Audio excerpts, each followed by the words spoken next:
یہ پرٹیکولر خطاب ہے اس گروہ کے ساتھ جو گروہ قیامت تک شرک سے محفوظ رہے گا. اس زمانے میں وہ گروہ صحابہ کرام پر مشتمل تھا اور پھر قیامت تک انہی کے پیٹرن پر مان علیہ و اصحابی کے تحت ایک گروہ شرک سے محفوظ رہے گا. مرزا جیلمی نے اپنے لیکچر میں بھی اور اپنے ریسرچ پیپر نمبر 3 کے پیج نمبر 8 پر دونوں جگہ ایک ہی بات کی ہے، اور وہ بات یہ ہے، یہ ریسرچ پیپر نمبر 3 ہے، دعا صرف اللہ ہی سے، اس کا پیج نمبر 8 کہ امت محمدیہ صلی اللہ علیہ وآلہ وسلم کا صرف ایک گروہ ہی شرک سے محفوظ رہے گا.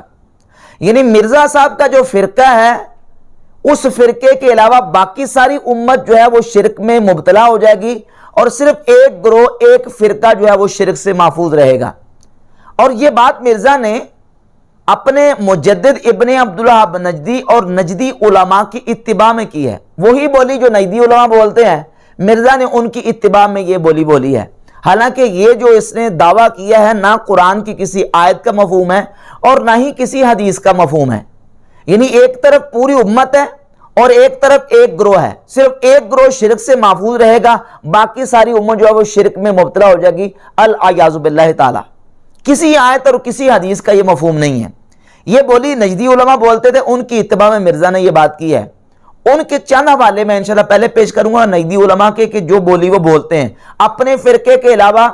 اپنی فکر کے علاوہ باقی سب کو مشرک سمجھتے ہیں، باقی سب کو کہتے ہیں کہ شرک میں گرفتار ہیں. اگر اصل توحید پر قائم ہے تو ہم قائم ہیں. ان کے چند حوالے پھر اس کے بعد انشاءاللہ مرزا نے جو روایات نقل کی ہیں ان کا صحیح جو مفہوم ہے انشاءاللہ احادیث کی روشنی میں اور محدثین اور ائمہ کی آراء کی روشنی میں انشاءاللہ پیش کریں گے. اب امت کو مشرک قرار دینے کا کس قدر ان کو شوق ہے اور کس قدر ان کو جنون ہے کہ اپنے علاوہ ساری امت کو یہ مشرک اور کافر قرار دیتے ہیں. ایک حوالہ پیش کروں گا اسماعیل دہلوی کا. یہ کتاب ہے تقویۃ الایمان اسماعیل دہلوی کی. اسماعیل دہلوی اس کتاب کے صفحہ نمبر 24 پر لکھتے ہیں کہ امت میں شرک بہت پھیل چکا ہے اور اصل توحید نایاب ہے. اصل توحید یعنی بہت کم ملتی ہے، باقی سے ہر طرف شرک ہی شرک پھیلا ہوا ہے. اور یہی بات جو ہے وہ ابن عبدالوہاب نجدی اپنی کتابوں میں یہی بات کرتا ہے کہ امت جو ہے وہ مشرک ہو چکی ہے، امت شرک میں گرفتار ہو چکی ہے. یہ ابن عبدالوہاب نجدی کا تعارف کرواتے ہوئے ڈاکٹر محمد خلیل ہراس اس کتاب وہابی تحریک کے جو ٹائٹل پیج کا بیک ہے اس پہ لکھتے ہیں وہابی تحریک. 12ویں صدی ہجری کے آغاز میں جب سرزمین حرم شرک کی آلودگیوں سے داغدار ہو گئی. کون سی زمین؟ حرم کی زمین شرک کی آلودگیوں سے داغدار ہو گئی. کتاب و سنت کی جگہ خرافات اور رسوم جاہلیہ نے لے لی. ایک اللہ کی جگہ سینکڑوں معبود بنا لیے گئے. حرم کی زمین پر ایک اللہ کو چھوڑ کر نعوذ باللہ سینکڑوں معبود بنا لیے گئے. یہ زمانہ جاہلیت کی بات نہیں ہو رہی، یہ زمانہ اسلام کی بات ہو رہی ہے. اور یہ اس وقت کی بات ہو رہی ہے جس وقت حرمین طیبین میں با ادب حضور کے غلام اور سنی مسلمان موجود تھے. اس وقت کی بات ہو رہی ہے کہ ایک اللہ کی جگہ سینکڑوں معبود بنا لیے گئے. بیرونی استعمار کی دست درازیاں کعبۃ اللہ اور حرم نبوی صلی اللہ علیہ وآلہ وسلم تک دراز ہو گئیں، جبکہ توحید خالص اور پیغام محمد صلی اللہ علیہ وآلہ وسلم کے پاسبان غربت و ناتوانی کی زندگی بسر کرنے پر مجبور ہو چکے تھے. اور پھر آگے ابن عبدالوہاب نجدی کے تاریخ کا ذکر کیا. یہ ایک اور کتاب ہے اثر الدعوۃ السلفیہ فی توحید المملکۃ العربیہ السعودیہ. اس کے رائٹر ہیں حمود بن احمد الرحیلی الاستاذ بالجامعۃ الاسلامیہ فی المدینۃ المنورہ، مکتبۃ العلوم والحکم. صفحہ نمبر 23 پر حمود بن احمد الرحیلی ابن عبدالوہاب نجدی کا تعارف کرواتے ہوئے لکھتے ہیں کہ ابن عبدالوہاب نجدی کے آنے سے پہلے عرب کی سرزمین جو ہے اس کی حالت کیا تھی. لکھتے ہیں نشأ الامام العلامہ والداعیۃ المجدد شیخ الاسلام محمد بن عبد الوہاب بن سلیمان التمیمی فی القرن الثانی عشر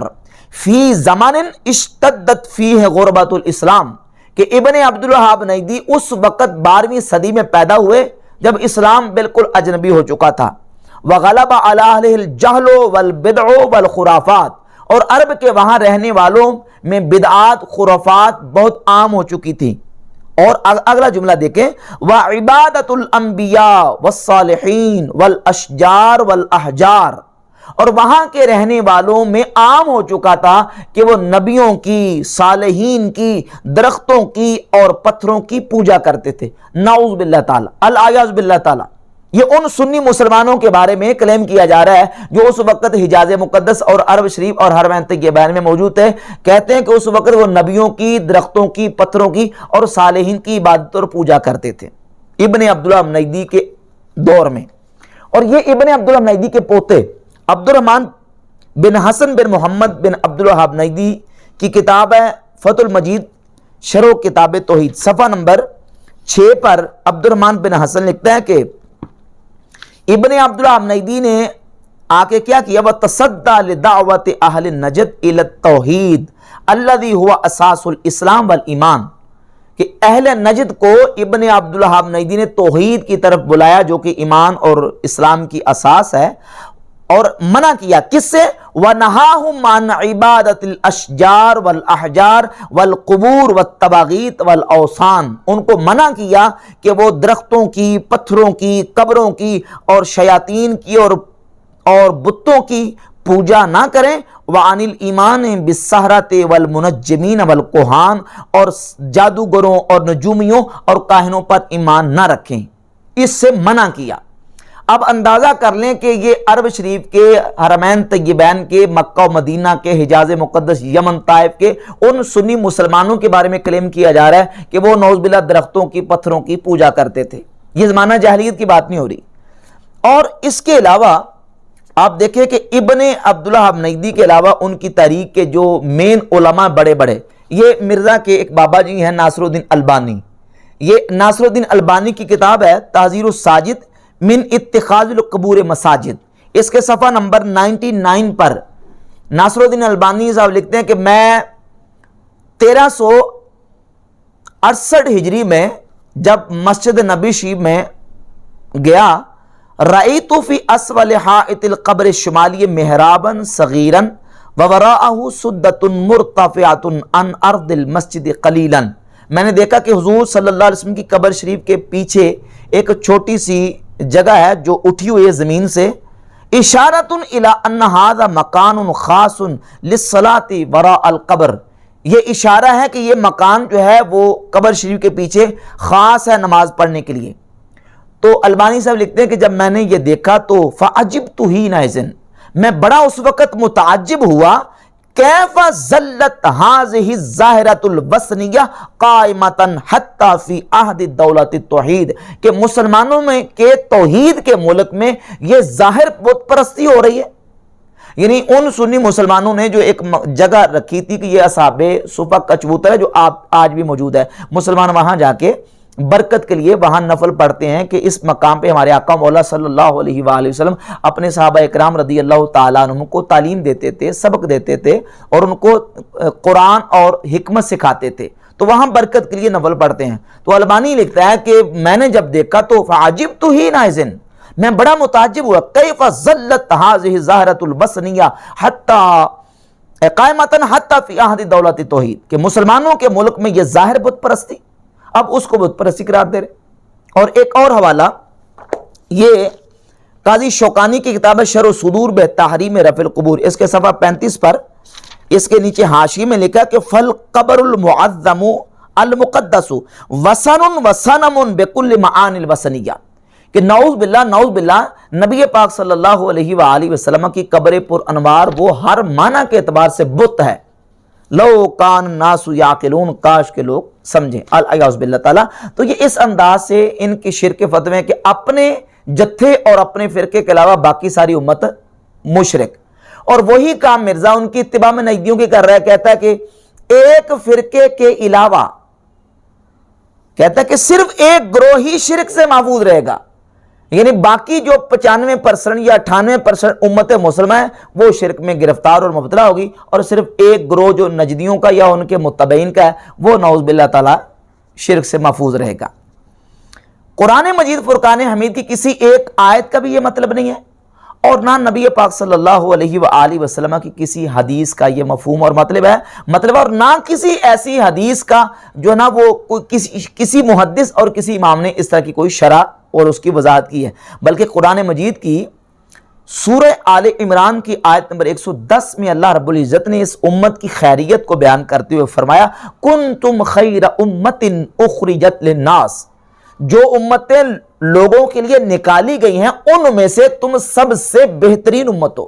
سب سے بہترین امت ہو تم جو امتیں لوگوں کے لیے نکالی گئی ہیں۔ تو اس بہترین امت کے بارے میں مرزا یہ دعویٰ کر رہے ہیں کہ اس امت کا صرف ایک گروہ شرک سے محفوظ رہے گا، باقی ساری امت نعوذ باللہ شرک میں گرفتار ہو جائے گی، الیاذ باللہ تعالی۔ اور اسی طرح اللہ رب العزت سورۃ البقرہ کی آیت نمبر 143 میں ارشاد فرماتا ہے وَكَذَلِكَ جَعَلْنَاكُمْ أُمَّةً وَسَطًا لِتَكُونُوا شُهَدَاءَ عَلَى النَّاسِ، اور ایسے ہی ہم نے تم کو امت وسط بنایا۔ یہ امت خیر ہے، امت وسط ہے، اور اس امت کی شان یہ ہے کہ صحیح بخاری میں 6528 نمبر حدیث ہے، نبی پاک صلی اللہ علیہ وآلہ وسلم کی حدیث کا مضمون یہ ہے کہ جتنے لوگ جنت میں جائیں گے ان سارے جنتی لوگوں میں سے آدھے جنتی میری امت کے لوگ ہوں گے۔ اور دوسری حدیث جامع ترمذی میں 2546 اور سنن ابن ماجہ میں 4299 نمبر حدیث ہے کہ سرکار دو عالم صلی اللہ علیہ وسلم نے فرمایا کہ قیامت کے دن سارے نبیوں کی امتوں کی جمع کر کے 120 صفحے بنے گی، 80 من حاذ الامہ، ان میں سے 80 صفحے اس امت کی ہوں گی، یعنی یہ اس امت کی خیریت اور افضلیت ہے۔ اب نبی پاک صلی اللہ علیہ وآلہ وسلم کو اپنی امت سے جس چیز کا سب سے زیادہ خوف ہے، اگر امت نے نعوذ باللہ 95% یا 98% امت جو ہے وہ شرک میں مبتلا ہو جانی ہوتی اور امت شرک اکبر کی مرتکب ہو جانی ہوتی، اور امت پر حضور کو خوف ہوتا کہ یہ امت شرک اکبر کرے گی، شرک اعتقادی کرے گی، شرک جلی کرے گی، تو سرکار یہ فرماتے کہ مجھے سب سے زیادہ خوف یہ ہے کہ تم شرک کرنے لگ پڑو گے، تم درختوں کی، پتھروں کی، نبیوں کی، ولیوں کی قبروں کی عبادت کرنی شروع ہو جاؤ گے، نعوذ باللہ تعالیٰ۔ سرکار اس بات کا اظہار کرتے، لیکن ایسا نہیں ہے، بلکہ نبی پاک صلی اللہ علیہ وآلہ وسلم نے فرمایا مشکات میں 5334 نمبر اور مسند احمد ابن حنبل میں 23119 نمبر حدیث ہے ان اخوف ما اخاف علیکم الشرک الاصغر، مجھے تم پر سب سے زیادہ جس چیز کا خوف ہے وہ شرک اصغر ہے۔ صحابہ اکرام نے عرض کی وما الشرک الاصغر، حضور وہ شرک اصغر کیا ہے؟ تو نبی پاک صلی اللہ علیہ وسلم نے فرمایا الریا، ریاکاری، یعنی ریاکاری امت میں ہوگی اور امت کے لوگ کچھ ریاکاری کریں گے، سب سے زیادہ مجھے اس بات کا خوف ہے۔ اور اخوف جو ہے یہ اس میں تفضیل کا صیغہ ہے، سب سے زیادہ مجھے اس چیز کا خوف ہے۔ اگر نبی پاک صلی اللہ علیہ وآلہ وسلم کی امت نے شرک اکبر کا ارتکاب کرنا ہوتا تو حضور کو سب سے زیادہ اس چیز کا خوف ہوتا۔ اب دیکھیں ایک طرف شرک اکبر ہے اور ایک طرف ہے ریاکاری۔ اگر حضور کو شرک اکبر کا، شرک جلی کا خوف ہوتا تو سرکار اس کا ذکر کرتے، لیکن حضور نے اس کی نفی فرما دی۔ صحیح بخاری میں 1344 نمبر، 3596 نمبر، 4042، 4085، 6426 اور 6590 اور صحیح مسلم میں 2296 نمبر حدیث ہے، نبی پاک صلی اللہ علیہ وآلہ وسلم نے اللہ کی قسم بیان کر کے فرمایا انی واللہ ما اخاف علیکم ان تشرکوا بعدی، مجھے اللہ کی قسم ہے کہ مجھے اس بات کا خوف نہیں ہے کہ تم میرے بعد شرک کرو گے، ولیکن ان تنافسوا فیہا، ہاں لیکن یہ کہ تم دنیا کی محبت میں پھنس جاؤ گے۔ اب اس حدیث میں دو چیزیں بیان کی گئیں، ایک چیز کی نفی اور دوسری کا اس بات۔ نفی کس چیز کی گئی کہ اس بات کا مجھے خوف نہیں ہے کہ تم شرک کرو گے، شرک کی نفی کر دی گئی، اور اس بات کیا گیا کہ تم دنیا کی محبت میں پھنس جاؤ گے۔ جس چیز کا اس بات ہے دنیا کی محبت کا، دنیا داری کا، یا یہ ہے کہ آپس میں لڑائی جھگڑے کا، آپس میں جھگڑے کا، لڑائی کا، جس چیز کا اس بات ہے، سوال یہ پیدا ہوتا ہے کیا وہ جو اس بات ہے وہ ساری امت کے لیے ہے؟ یعنی کیا حضور کو ساری امت پر اس بات کا خدشہ ہے کہ ساری امت دنیا داری کرے گی، ساری امت دنیا کی محبت میں پھنس جائے گی، ساری امت آپس میں لڑائی جھگڑے کرے گی؟ نہیں، بلکہ امت میں کچھ لوگ ہیں. جس چیز کا اثبات ہے امت تو اس میں بھی ساری نہیں پھنسے گی, اور جس چیز کی نفی ہے اس میں امت کیسے پھنس جائے گی؟ اس میں ساری امت کیسے مبتلا ہو جائے گی؟ اس میں امت کا عمومی اور اکثری اور اغلبی حصہ جو ہے وہ امت کا اکثری حصہ اس کا مرتکب کیسے ہو جائے گا؟ بلکہ ایسا نہیں ہوگا. سرکار نے اس کی نفی فرما دی اور فرما دی کہ ایسے نہیں ہوگا. اب یہ حدیثیں صحیح بخاری اور صحیح مسلم میں موجود ہیں. اب اس حدیث کے مطابق اگر مرزے کا یہ جو عنوان ہے کہ امت کا صرف ایک گروہ ہی شرک سے محفوظ رہے گا, اس کو سامنے رکھ لیں, اس کا نتیجہ یہ نکلے گا کہ امت کا 95 یا 98% حصہ شرک میں مبتلا ہو سکتا ہے, صرف 5 یا 4 یا 3 یا 2% حصہ جو ہے مسلمانوں کا وہ شرک میں مبتلا نہیں ہوگا, شرک سے محفوظ رہے گا. آپ اندازہ کریں اگر امت کا 90-95% حصہ شرک میں مبتلا ہو جانے کا خدشہ ہوتا تو سرکار یہ فرماتے کہ مجھے تم پر شرک کا خوف نہیں ہے, پھر تو شرک کا سب سے زیادہ خوف ہونا چاہیے تھا. تو سرکار نے جو نفی کیا اس سے بالکل واضح ہوتا ہے کہ امت مجموعی اور اکثری طور پر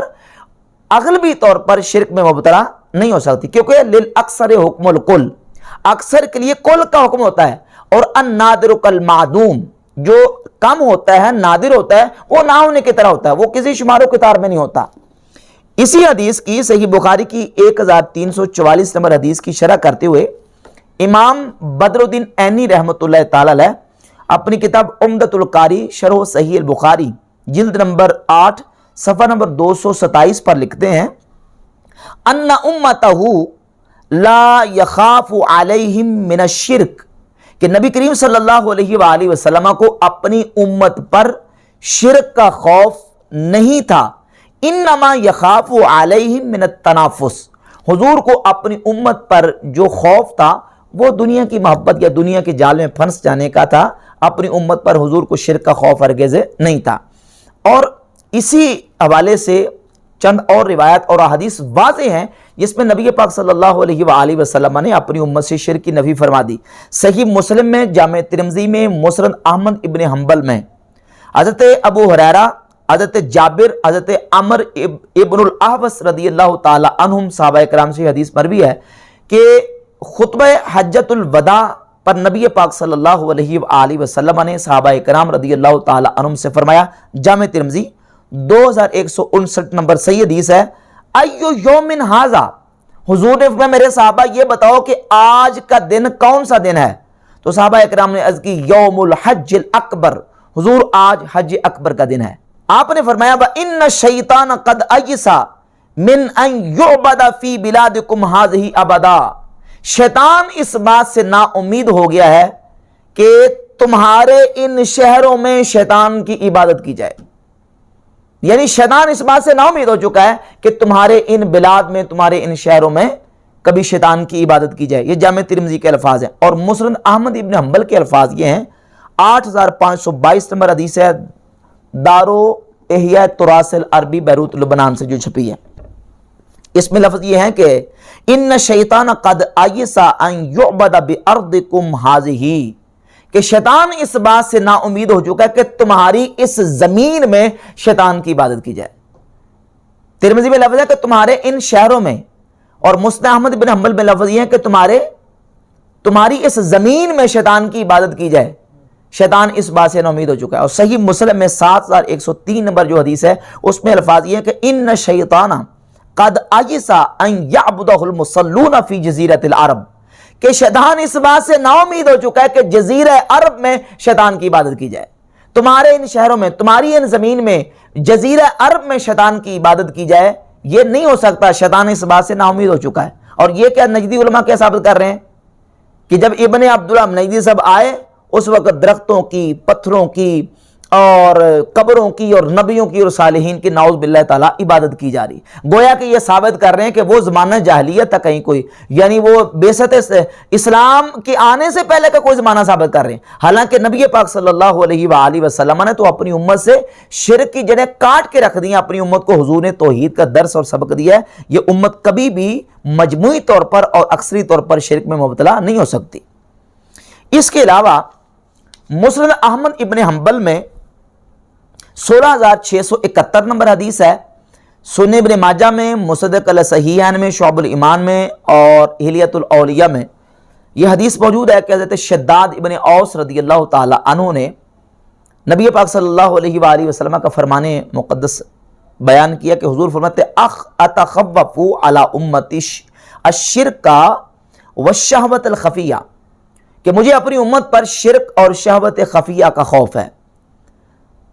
تو کہتے میں نے حضور کی بارگاہ میں عرض کی یا رسول اللہ اتشرک امتک من بعدک، کیا آپ کی امت آپ کے بعد شرک کرے گی؟ قال نعم، فرمایا کرے گی، لیکن اگلا جملہ سنیں، فرمایا کہ انہم لا یعبدون شمسا ولا قمرا ولا حجرا ولا وثرا، کہ میری امت جو ہے وہ چاند کی، سورج کی، چاند کی، درختوں کی اور بتوں کی پوجا نہیں کرے گی، ولیکن یراؤون باعمالہم، لیکن وہ اعمال میں ریاکاری کریں گے، ریاکاری کریں گے، لیکن میری امت سورج کی، چاند کی، درختوں کی اور پتھروں کی پوجا نہیں کرے گی۔ اور یہ نجدی علماء کی عبارت میں نے آپ کے سامنے رکھی ہے، وہ ثابت کر رہے ہیں کہ نعوذ باللہ تعالیٰ وہاں درختوں کی، پتھروں کی اور انبیاء اور اولیاء کی عبادت کی جاتی تھی۔ یہ حدیث مسند احمد ابن حنبل میں 16,671 نمبر اور دارالحدیث القاہرہ سے جو احمد شاکر غیر مقلد وہابی عالم کی تحقیق کے ساتھ جو نسخہ چھپا ہے اس میں 17,056 نمبر حدیث ہے، اور اس میں اس حدیث کو حسن قرار دیا گیا۔ امام حاکم اپنی کتاب مستدرک الصحیحین میں 8,106 نمبر حدیث لے کے، اور امام حاکم نے اسی حدیث کو شداد بن اوس والی حدیث کو صحیح قرار دیا۔ امام بہقی شعب الایمان میں جلد 5 صفحہ نمبر 333 پر 6,830 نمبر حدیث لے کے ہے۔ امام ابن ماجہ 4,205 نمبر، اور امام ابو نعیم الاصفہانی حلیۃ الاولیاء میں جلد 1 صفحہ 336 روایت کا نمبر 899 اور 900 نمبر، یہ 2 حدیثیں لے کے ہیں۔ اس میں ایک راوی ہے عبد الواحد بن زید۔ عبد الواحد بن زید وہ راوی ہیں جن کے بارے میں امام ذہبی نے سیر اعلام النبلاء میں لکھا کہ شیخ العباد، یعنی عابدوں کے، عبادت کرنے والوں کے، نیک متقی پرہیزگار لوگوں کے وہ شیخ تھے۔ تو تقوی، طہارت، پرہیزگاری میں ان کا بہت بڑا مقام تھا۔ البتہ ان کے حفظ کے حوالے سے محدثین ان پر تنقید اور اعتراض کیا ہے، لیکن عبد الواحد بن زید کی حسن بن زکوان نے ابن ماجہ میں 4,205 نمبر روایت میں مطابقت کی ہے، اور اس کے علاوہ حلیۃ الاولیاء میں 899 نمبر جو روایت ہے اس میں خالد بن محمود بن ربیع نے بھی حسن بن عبد الواحد بن زید کی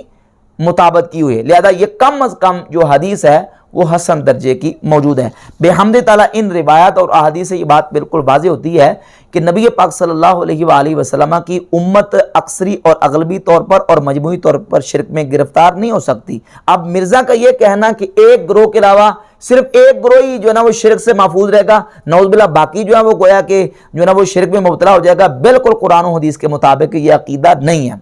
بلکہ یہ امت کو مشرک قرار دینے کی سازش ہے۔ اب اس سلسلے میں جو روایات مرزا نے ذکر کی ہیں ان میں سے سر فہرست صحیح بخاری مسلم کی ایک روایت ہے 7,312 نمبر صحیح بخاری میں، اور اس کے علاوہ صحیح بخاری میں 7,460 نمبر حدیث ہے۔ جو 7,312 نمبر حدیث ہے اس میں الفاظ یہ ہیں وَلَن يَزَالَ أَمْرُ هَذِهِ الْأُمَّةِ مُسْتَقِيمًا حَتَّى تَقُومَ السَّاعَةُ، کہ اس امت کا معاملہ قیامت تک مستقیم اور درست رہے گا۔ یہ حدیث پیش کی ہے، اور اس کا ایک طریق جو ہے وہ صحیح مسلم میں اور صحیح بخاری میں لفظ یہ ہے کہ لا یزال من امتی امتن، میری امت میں سے ایک امت ہمیشہ حق پر قائم رہے گی، کوئی نقصان پہنچانے والا ان کو نقصان نہیں پہنچائے گا۔ میری امت کا ایک گروہ ہمیشہ حق پر رہے گا، کوئی نقصان پہنچانے والا اس کو نقصان نہیں پہنچائے گا۔ یہ حدیث موجود ہے صحیح بخاری مسلم میں اور دیگر کتب حدیث میں، لیکن اس حدیث کا ہرگز یہ مطلب نہیں ہے، اور نہ پوری اسلامی ہسٹری اور تاریخ میں کسی امام، کسی محدث، کسی شارع نے یہ مطلب اس کا لیا ہو کہ ایک امت کا گروہ جو ہے وہ شرک سے محفوظ رہے گا، باقی ساری امت مشرک ہو جائے گی۔ کسی امام محدث نے اس کا یہ مطلب نہیں لیا، اور مرزا نے اس حدیث سے یہ اخذ کرنے کی کوشش کی ہے کہ نعوذ باللہ امت کا ایک فرقہ جو ہے وہ توحید پر شرک سے محفوظ رہے گا، باقی ساری امت جو ہے نعوذ باللہ تعالیٰ مشرک ہو جائے گی، العیاذ باللہ تعالیٰ۔ بلکہ بحمد تعالیٰ میں نے احادیث رکھی ہیں سامنے، ان احادیث سے بالکل واضح ہوتا ہے کہ امت جو ہے مجموعی اور اکثری طور پر شرک میں مبتلا نہیں ہوگی۔ اس حوالے سے جو اور روایات نجدی علماء کی طرف سے بھی پیش کی جاتی ہیں کہ امت پر ایک ایسا وقت آئے گا کہ امت کے کچھ قبیلے وہ بتوں کی پوجا اور بتوں کی عبادت شروع کر دیں گے. تو کہتے ہیں دیکھیں حدیثیں موجود ہیں کہ ان میں امت جو ہے نا وہ بتوں کی پوجا کرے گی, بتوں کی عبادت کرے گی. حالانکہ یہ روایت جو ہے اس کو بھی جو ہے نا وہ سیاق و سباق کاٹ کے پیش کیا جاتا ہے, اور اس حدیث کا جو صحیح مفہوم ہے اور یہ جو ہونے والا ہے واقعہ یہ کس وقت کا ہے اس کو لوگوں کے سامنے بیان نہیں کیا جاتا.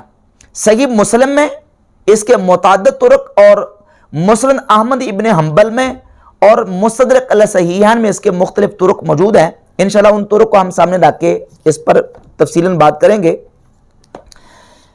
صحیح مسلم میں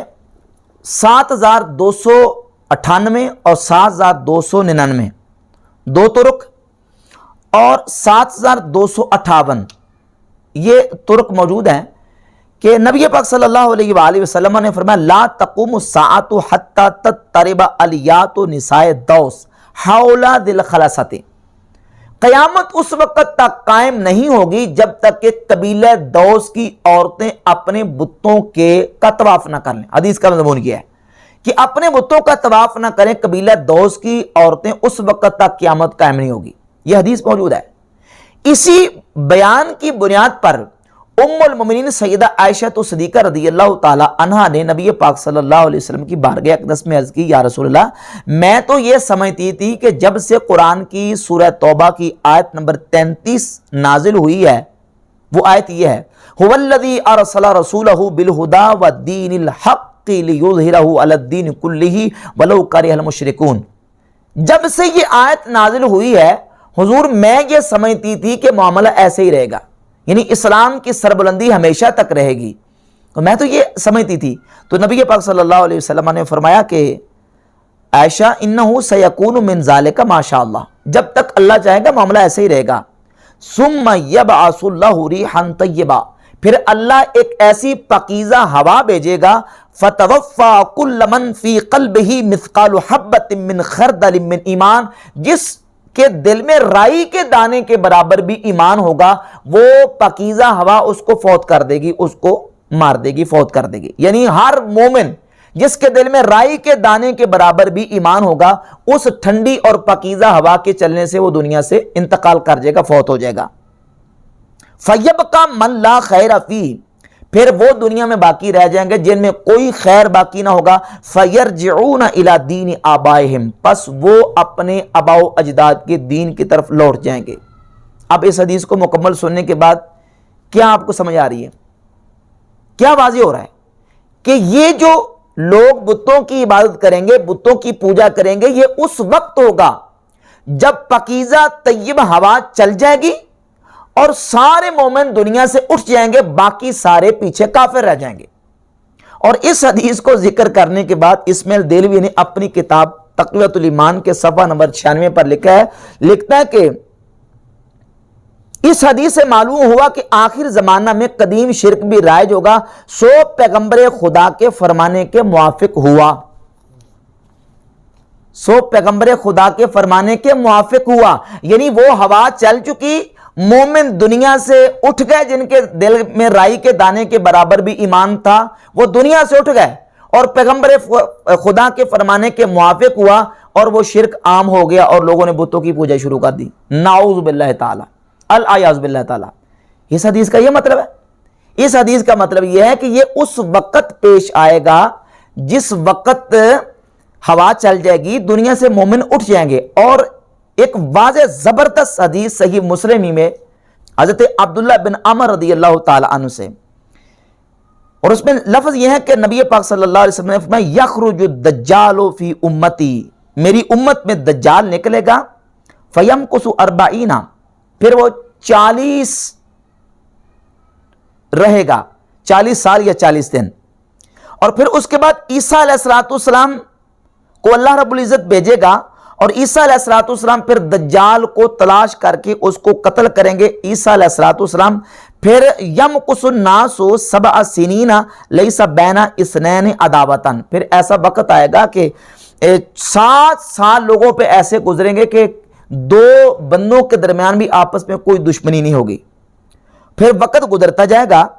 لا یبقى علی وجہ الارض احد فی قلبہ مثقال ذرۃ من خیر او ایمان الا قبضتہ، اور فرمایا کہ پھر ایسی پاکیزہ ہوا چلے گی، ٹھنڈی ہوا چلے گی کہ وہ ٹھنڈی ہوا ہر اس بندے کو جس کے دل میں رائی کے دانے کے برابر بھی ایمان ہوگا اس کو دنیا سے فوت کر دے گی۔ سب مومنین دنیا سے فوت ہو جائیں گے اور پھر وہ رہ جائیں گے فَيَبْقَى شِرَارُ النَّاسِ فِي خِفَّةِ الطَّيْرِ، پھر وہ لوگ رہ جائیں گے جو ساری مخلوق میں سے بدترین ہوں گے۔ فَيَأْمُرُهُمْ بِعِبَادَةِ الْأَوْثَانِ، پھر شیطان ان کے پاس آئے گا اور شیطان ان کو بتوں کی پوجا کرنے کا حکم دے گا۔ کب؟ جب دجال نکلے گا، عیسیٰ علیہ السلام اس کو قتل کر دیں گے، پھر ٹھنڈی ہوا چلے گی، دنیا سے مومن چلے جائیں گے، سارے جو نا وہ مخلوق کے بدترین لوگ رہ جائیں گے، کافر دنیا میں رہ جائیں گے، پھر شیطان ان کے پاس آئے گا۔ اور مسند احمد ابن حنبل میں جو حدیث ہے 6519 اس میں لفظ ہے فَيَعْبُدُونَهَا، پھر شیطان کے کہنے پر وہ اس کی عبادت اور پوجا کریں گے، بتوں کی پوجا کریں گے۔ کب؟ وہ قرب قیامت، علامات کبریٰ ظاہر ہونے کے بعد، سارے مسلمانوں کی رخصت ہو جانے کے بعد۔ اور یہ نجدی جو ہے یہ فٹ کرتے ہیں اس حدیث کو آج کے دور میں، مسلمانوں کے اوپر فٹ کر رہے ہیں اور یہ ثابت کرتے ہیں کہ مسلم امہ جو ہے وہ اکثری طور پر اور اغلبی طور پر نعوذ باللہ تعالی مشرک ہو چکی ہے۔ اور انہی نجدیوں کی بولی بولتے ہوئے مرزا نے اپنے ریسرچ پیپر نمبر 3 کے پیج نمبر 8 پر یہ لکھ دیا کہ صرف ایک گروہ شرک سے محفوظ رہے گا، باقی نعوذ باللہ سارے مشرک ہو جائیں گے۔ اسی والے سے ایک سنن ابی داؤد کی روایت بھی یہ لوگ پیش کرتے ہیں اور اس کا مفہوم اور مضمون بھی روایات کو ساتھ ملا کے، مثلا صحیح مسلم کی جو روایت ہے 7258 اس میں موجود ہے کہ نبی پاک صلی اللہ علیہ وآلہ وسلم نے فرمایا کہ میرے لیے زمین کو سمیٹ دیا گیا حتیٰ کہ میں نے مشرق اور مغرب کو دیکھ لیا، اور اس میں لفظ یہ کہ ان امتی سیبلغ ملکها ما زوی لی منہا، یہ حضرت سمار رضی اللہ تعالیٰ سے روایت ہے کہ نبی پاک علیہ الصلوۃ والسلام نے فرمایا کہ جب میرے لیے زمین کو اللہ نے سمیٹ دیا تو میری امت کا ملک وہاں تک جائے گا، مشرق و مغرب تک، جہاں تک میرے لیے زمین کو سمیٹ دیا گیا ہے۔ اور یہ کب ہوگا؟ جب حضرت امام مہدی رضی اللہ تعالیٰ دنیا میں تشریف لے کے آئیں گے، اور پھر اس کے بعد جو قبیلے شرک میں گرفتار ہوں گے، جہاں فرمایا میری امت کے چند قبیلے مشرک ہو جائیں گے، بتوں کی پوجا کریں گے، یہ اس وقت ہوگا جب حضرت امام مہدی رضی اللہ تعالیٰ آ چکے ہوں گے اور سارے دنیا سے مسلمان جو ہیں وہ اٹھ گئے ہوں گے اور صرف کافر ہی کافر باقی بچ گئے ہوں گے۔ تو بحمد تعالیٰ ان احادیث کا واضح مطلب میں نے احادیث کی روشنی میں بیان کر دیا ہے کہ یہ جو واقعات پیش کر کے ثابت کرتے ہیں کہ امت مشرک ہو جائے گی، یہ اس وقت کی بات ہے جب علامات کبریٰ قیامت کی ظاہر ہو چکی ہوں گی اور صرف کافر ہی باقی رہیں گے، اور وہ کافر جو ہیں وہ بتوں کی پوجا کریں گے۔